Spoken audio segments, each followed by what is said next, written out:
Olá, estudantes, tudo bem? Hoje eu gostaria de falar com vocês sobre a questão da filosofia, né? Eu observei na atividade diagnóstica que vocês fizeram que praticamente 99% de vocês nunca tiveram aula de filosofia e também não têm ainda noção do que seja a filosofia. Bom, né? Para iniciarmos, eu coloquei essa intitulação Filosofia. O que e para quê? Né?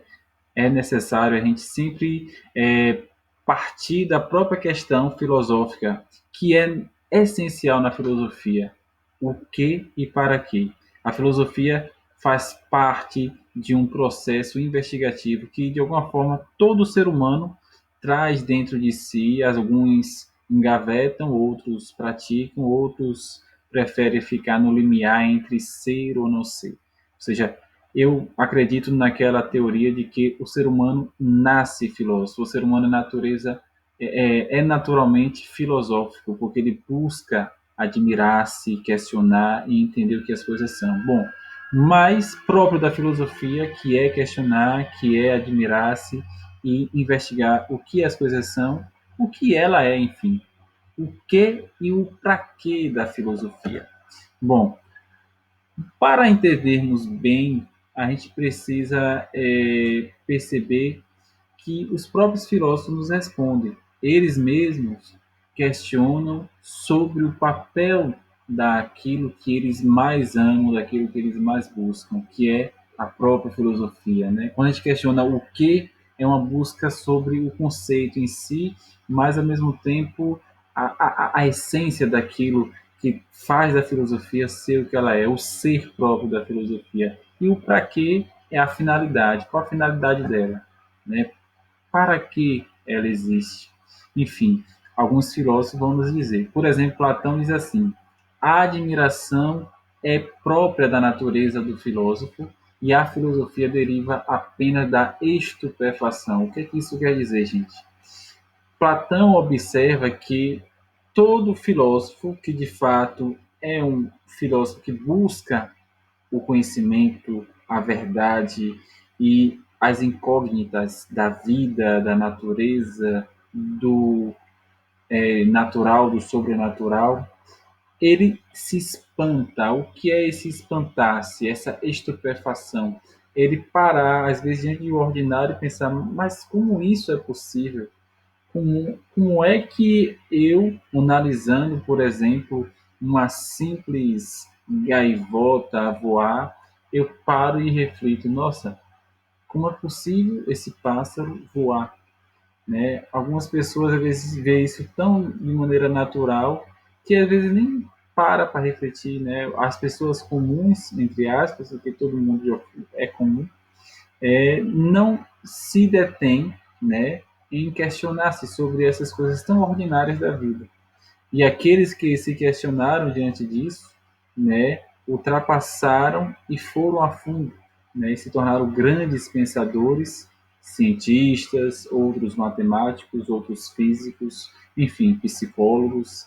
A gente percebe que a filosofia, ela é ao mesmo tempo essa mãe de todas as ciências, porque é na admiração, é na estupefação, como diz Platão, que o ser humano percebe que ele não está só e que ele tem algo especial, que é a própria razão, que é capaz de pensar, de refletir e ver que nada é por acaso.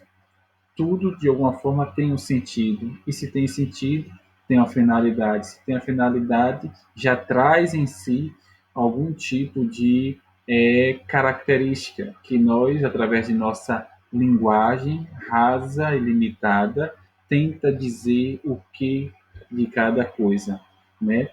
Segundo Bertrand Russell, a ciência é o que você sabe, a filosofia é o que você não sabe. Isso é muito interessante. Por que isso é interessante?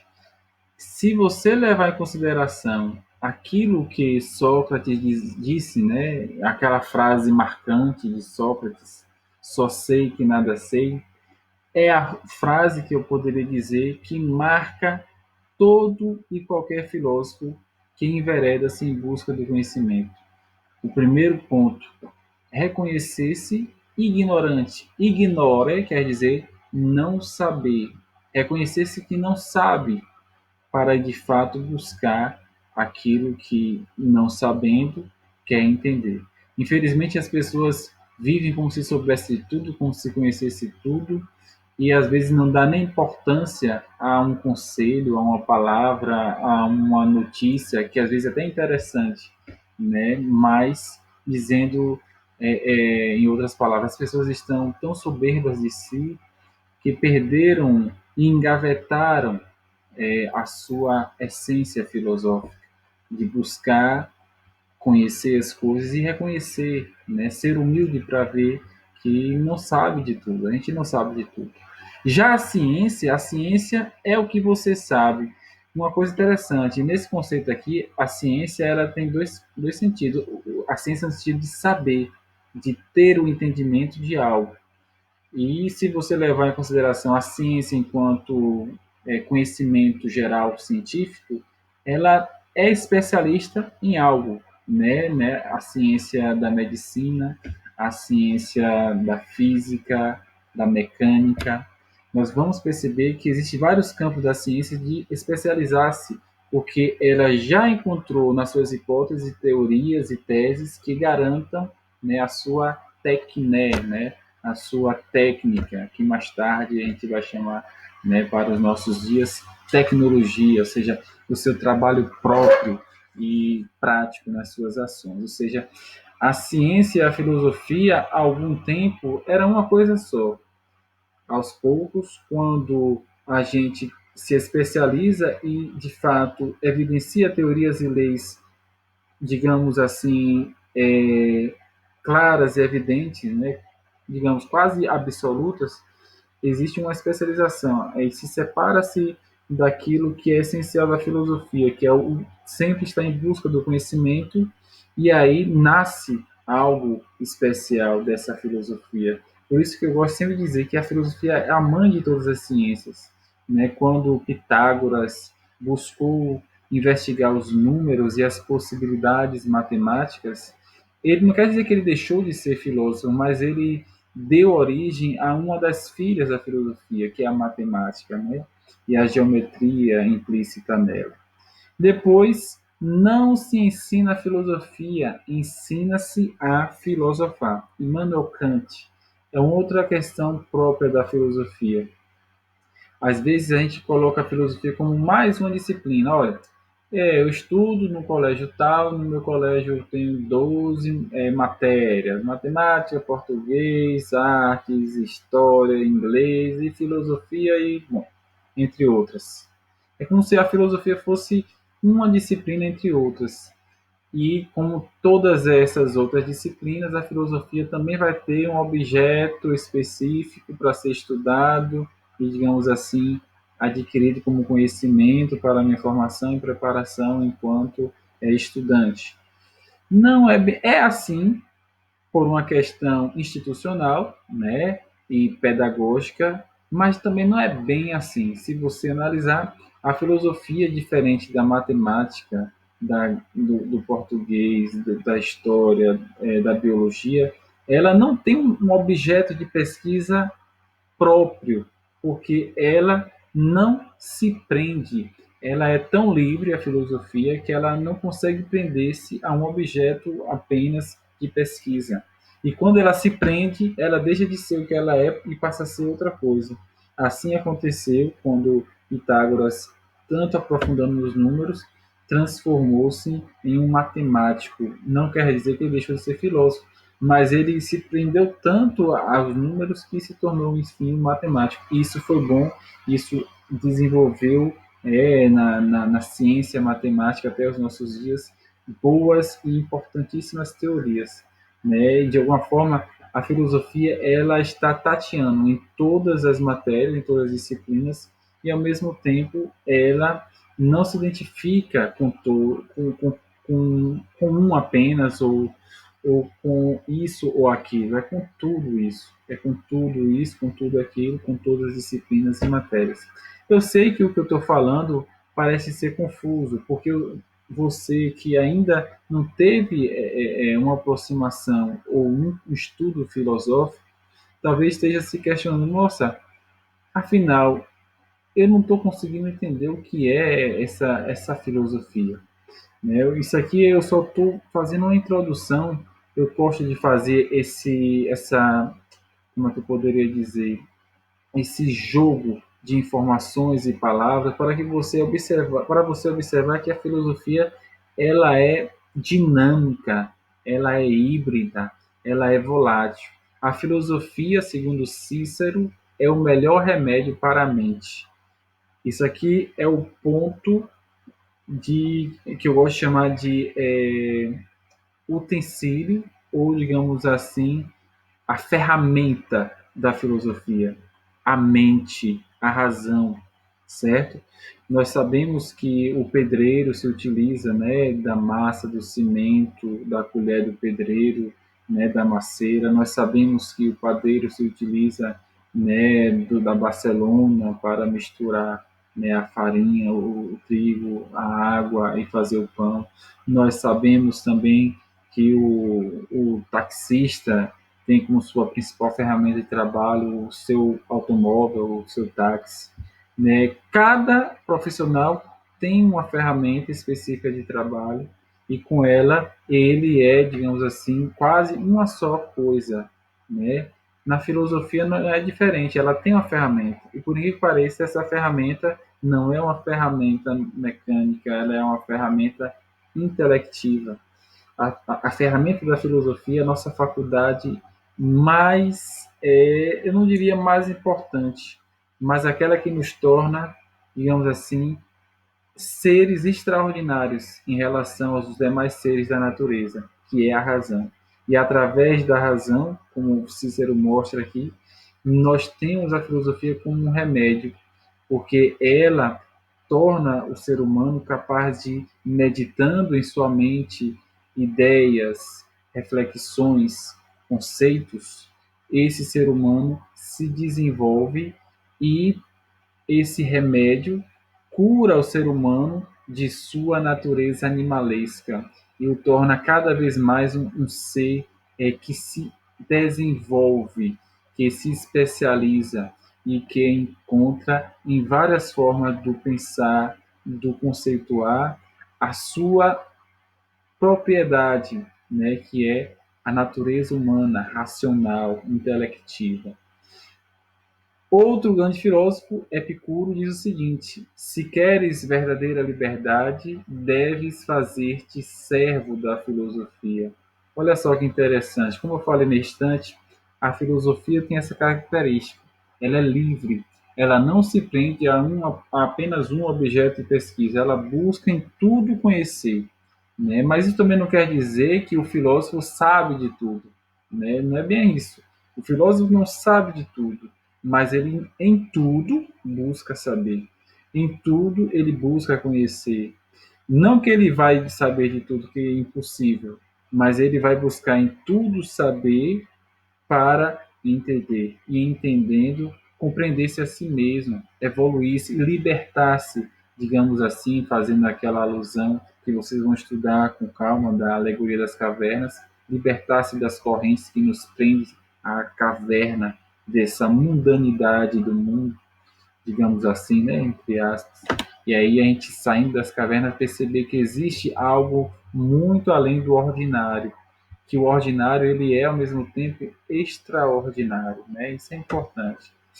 Eu estava pesquisando recentemente e eu vi essa matéria da super interessante que diz o seguinte: o Brasil é o terceiro país mais ignorante do mundo. Eu fiquei assim estupefato com isso e olha só, é próprio da filosofia se estupefar até com uma simples notícia. Um novo estudo feito por um instituto britânico mediu, né, que os brasileiros, né, têm dificuldade de ter uma visão sistemática e um conhecimento abrangente, né, basicamente nas diversas formas de ciência, matemática, história, política, enfim. O ser humano ele precisa ter um autoconhecimento e buscar-se, no seu autoconhecimento, se desenvolver em várias formas de estudo. E do planeta, de todo o planeta, o Brasil foi considerado o terceiro país mais ignorante do mundo. Agora, depois eu fiquei perguntando em que sentido. Eles se utilizam, né, essa pesquisa britânica, de um questionário de conhecimentos do mundo, da globalidade. E, de fato, quando muitos brasileiros vão lá e fazem esse questionário, é necessário ter uma pontuação mínima de 60%, né, para se considerar conhecedor, digamos assim, entre aspas, não conhecedor geral, e abaixo de 50% é considerado ignorante. Então, a maioria, né, dos brasileiros que fizeram esse teste ficaram abaixo de 50%. Mas por que isso? Eu diria que, primeiro, isso não justifica, isso não quer dizer que todos os brasileiros, em sua maioria, são ignorantes, né? Eu não quero ver nessa perspectiva. Eu percebi que, através de uma forma de medir o conhecimento das pessoas, essa pesquisa atribuiu esse valor à sociedade brasileira, que não estagna, mas eu vejo também, ao mesmo tempo, que existe um sinal, existe uma fumaça aí que está mostrando que há um incêndio, um rebuliço que precisa ser apagado. Que de fato a ignorância, nesse sentido aqui, gente, é que de fato é não ter um conhecimento amplo de todas as coisas, né? Ou um conhecimento um pouco mais sintético de tudo que está em volta de mim, né, de tudo que está em volta da nossa sociedade. Mas existem vários fatores que a gente poderia analisar por que os brasileiros estão dentro desse terceiro maior país mais ignorante do mundo. Um dos fatores, eu diria, é o desenvolvimento e o acesso às informações e tecnologias, que ainda não é universalizado. A questão do acesso a uma educação de qualidade, de fato, ainda está aquém na nossa sociedade brasileira, infelizmente.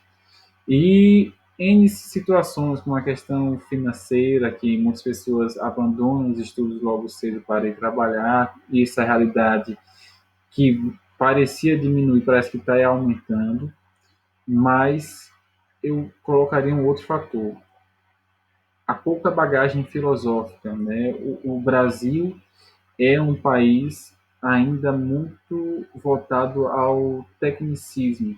As ciências humanas, como filosofia e sociologia, sempre são colocadas como, olha, são boas, mas a gente coloca aí algumas horas aula para essas disciplinas, mas vamos focalizar matemática, português e as ciências exatas. Infelizmente, isso gera na sociedade uma ideia de que para ser um conhecedor ou para ser uma pessoa de formação avançada, basta ter uma boa matemática, um bom português e alguns dados de ciências exatas. Não é bem assim, porque se a gente voltar à história da filosofia e à sua essência, a filosofia faz com que a gente busque se atualizar em tudo e busque em todas as coisas saber e conhecer. Não ficar preso a um tipo de formação, a um tipo de disciplina, um tipo de ciência. Então, eu acho que uma boa filosofia faria com que muitos brasileiros saíssem dessa margem de terceiro país mais ignorante, porque com uma boa filosofia as pessoas teriam uma autorreflexão, um exame crítico, um exame autocrítico sobre, olha, eu preciso buscar mais conhecimento, eu preciso me atualizar mais com a realidade. E o conhecimento verdadeiro, e não falso conhecimento, né? Infelizmente, a gente tem sentido que isso tem ocorrido muito no nosso país. O que dizem os filósofos ainda sobre a filosofia? A verdadeira filosofia nada mais é que o estudo da morte, segundo Isaac Newton. Olha só. E isso não só Isaac Newton, muitos filósofos, né, na era clássica, acho que é exemplo de Sócrates, né, diz que a filosofia é o preparar-se para a morte. Em que sentido?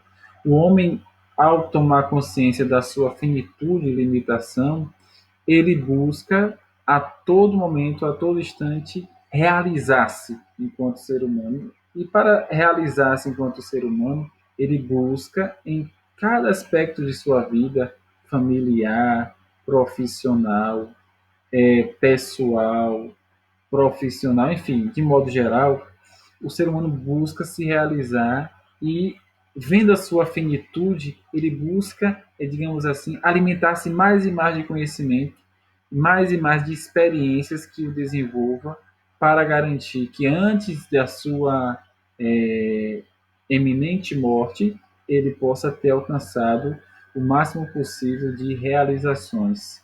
Né? Infelizmente, alguns buscam de fato boas realizações e outros acabam acelerando esse processo de morte, né? Infelizmente.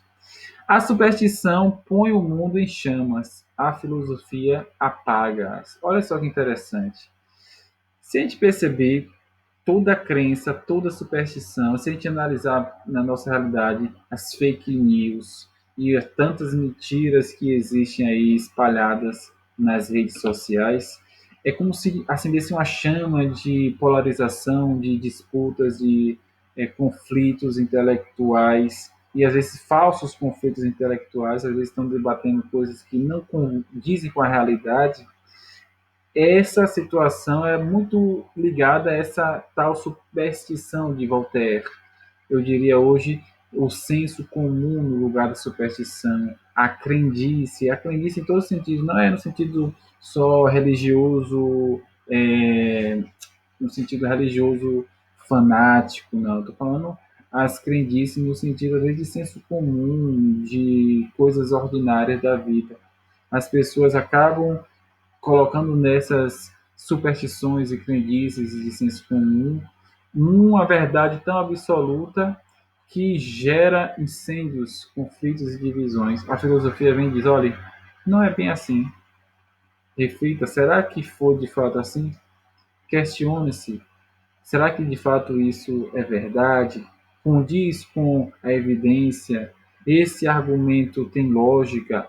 A filosofia vem e, através de interrogações, mostra as contradições das superstições, das crendices, dos sensos comuns. Né? Enfim, isso é interessante também. Segundo Michel de Montaigne, a alma que abriga a filosofia deve, para a sua saúde, tornar o corpo são.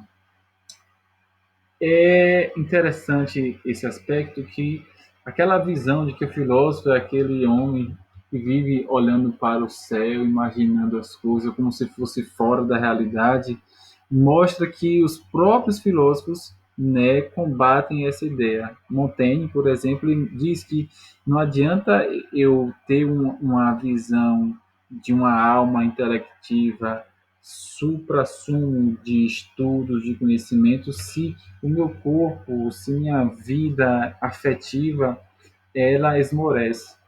É preciso encontrar o justo meio, é preciso encontrar equilíbrio. Então, a filosofia, ela propõe também um equilíbrio entre fé e razão, né? Sensação e sentimentos, entre o pensar e o agir. Em tudo, a filosofia ela busca mostrar que é possível, sim, entrarmos em um período de, digamos assim, de equilíbrio. O Durand diz o seguinte: toda ciência começa como filosofia e termina em arte. Lembra que eu falei há pouco tempo? A filosofia como mãe de todas as ciências. Quando o Duran coloca aqui, né, Duran ou Duran, dependendo da tradução vocabular, quando ele diz que a filosofia, toda filosofia começa, toda ciência começa como filosofia e termina em arte, é o seguinte, que é na filosofia que as ciências se descobrem e quando ela se especializa em algum aspecto e transforma isso em tecné, né, tecné, em uma técnica de pesquisa, de análise.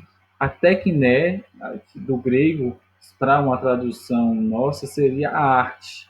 Ela se torna uma arte, uma verdadeira arte. Não estou falando aqui de arte no sentido de museu, não. Estou falando de arte no sentido de tecné, né, de uma técnica específica de estudo. E, ao mesmo tempo, a arte no sentido de meditação ou reflexão de museu, no sentido, contexto de museu, né? Ou de exposição, ela também faz parte disso, mas não é bem isso que foi colocado nessa frase. Epicuro também diz: todo desejo incômodo e inquieto se dissolve no amor da verdadeira filosofia. Todo desejo incômodo e inquieto se dissolve no amor da verdadeira filosofia. Às vezes estamos tão incomodados com desejos, e esses desejos que às vezes estão muito ligados às nossas paixões e emoções, quando amamos uma verdadeira filosofia e encontramos nessa verdadeira filosofia a busca de que quais são os reais desejos que eu devo cultivar e que são necessários para mim, e aqueles que são superficiais e eu devo colocar de escanteio. Esse amor à verdadeira filosofia me faz libertar-se, né, desse incômodo, dessa inquietude. Embora o filósofo nunca deixe de estar inquieto, ele sempre está inquieto, porque ele sempre busca entender, saber, e ele é quase que um profeta secular. Existe aquela visão profética religiosa, mas eu diria que o filósofo seria um profeta secular, que na sociedade secular ele busca a verdade, ele combate digamos assim, os sofistas da sociedade que apenas se utilizam de alguns conhecimentos e falsos conhecimentos para adquirir poder, dinheiro, a ganância própria do ser humano. Né? Merleau-Ponty, Maurice Merleau-Ponty diz assim: a verdadeira filosofia é reaprender a ver o mundo. A gente precisa reaprender a ver o mundo, não ver o mundo como algo separado de mim e ordinário, em que eu não pare para refletir. Karl Jasper diz o seguinte: a filosofia busca tornar a existência transparente a ela mesma. É como se a existência estivesse tão se tornasse tão comum que a gente perdeu a transparência dessa nossa existência e da existência do outro, né? Existe uma batalha, né, da linguagem, como vai dizer também o nosso filósofo Wittgenstein. Enfim, aqui um Twitter que eu coloquei para a gente encerrar a nossa aula de hoje. A filosofia é a insaciável fome humana de conhecimento e verdade. Essa insaciável fome humana de buscar o conhecimento e de buscar a verdade, mesmo em meio a tantas mentiras, desconhecimentos, desinformações.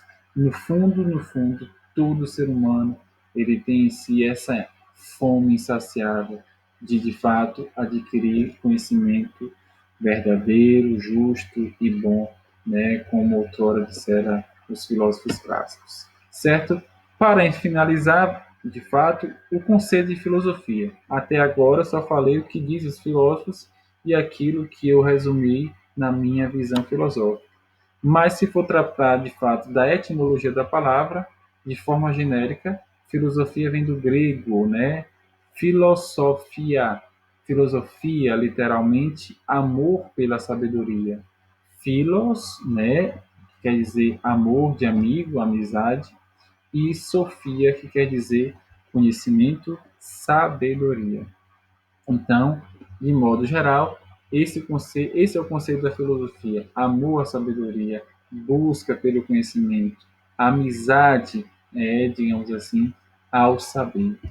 É o estudo de questões gerais e fundamentais sobre a existência, conhecimento, valores, razão, mente e linguagem, frequentemente colocadas como problemas a se resolver. Ou seja, a filosofia coloca em todos os objetos da nossa realidade, visível e até invisível, ou coisas que se devem questionar, compreender e problemas a se resolver. Isso é próprio da filosofia, né? E Pitágoras, né, foi o que deu esse termo, né? Provavelmente foi aquele que cunhou a palavra filosofia, de fato, né, no século VI antes de Cristo. E isso é muito interessante. Embora sendo mais conhecido como matemático, Pitágoras foi aquele que batizou a filosofia com esse nome de filosofia, aquele o conhecimento que estava, digamos assim, na áurea da cultura grega, que já existia em outros povos, com certeza, mas que foi no pensamento e na cultura grega que mais se desenvolveu e, digamos assim, sedimentou, alicerçou e virou história, né? Isso é bem importante. Bom, pessoal, por hoje é só. Na próxima aula eu vou dar continuidade, né, a esses slides e logo mais vou deixar uma atividade para vocês, né, no Google Classroom, tá ok? Espero que vocês possam fazer. Foi um prazer e muito obrigado.